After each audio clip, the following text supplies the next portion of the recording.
Okay, so I want to quickly show you how to bring in a mesh.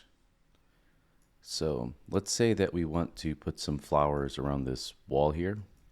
And so we can just go into here and go to home, go to 3D plants.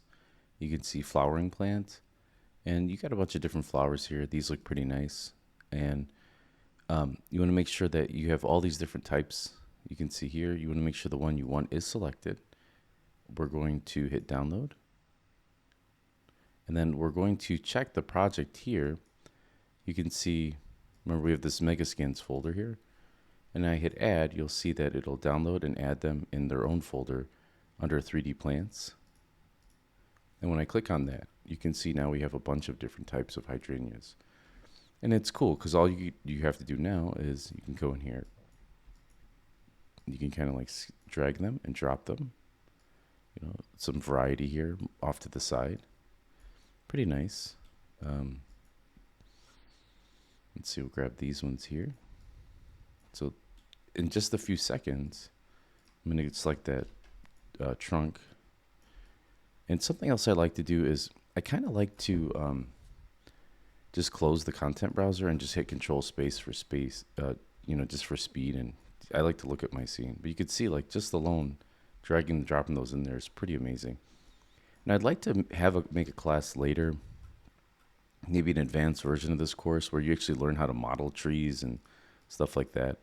But for now, this is kind of a nice, intro. And there's people who really, their whole job is to do what I'm doing here for films. It's like they'll build out entire scenes for movies, they'll place rocks, things like that, and these guys work for ILM and they make big money.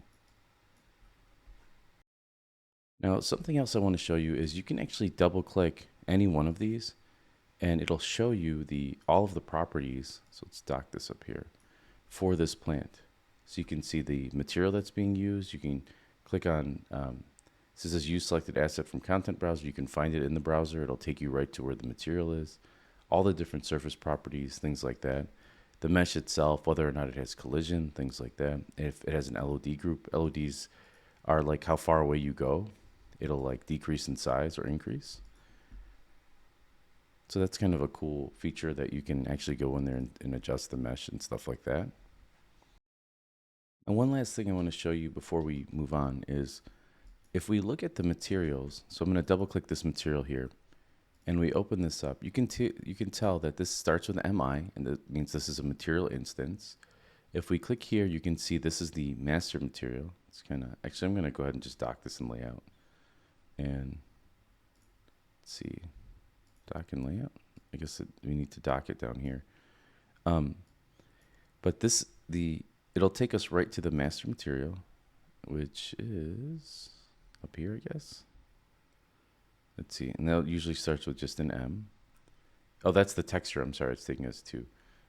We want to go to here, M foliage material. If I click on that, this is our master one that it's using. And then because this is an MI, just like we created ours, you can see we can turn on things like roughness. And we could adjust the roughness of the plants. See, now they're more shiny, which is kind of cool. It gives a little bit more realism. If we want to, notice there's no metallic because we're not really making it a reflective leaf. But there's overall intensity of the albedo. This is the color information, things like that. Color variation, you can adjust. I'm assuming, yeah, like you can tint them to give like different types of plants, which is nice because you can now make a fall scene where the leaves are starting to die off. Turn that on and off. So again, we've made our own materials, but you can see the way that we made the materials with our own headings and things like that. They do it very much the same way. So you're actually doing it the same way that Epic does it, which is really cool. All right, let's close this out. Let's go back to our scene here. And I think that's it for now. Like what we'll do is we'll get into, in the next video, I'll do a different video. Next will be Mixer on how to manipulate these assets.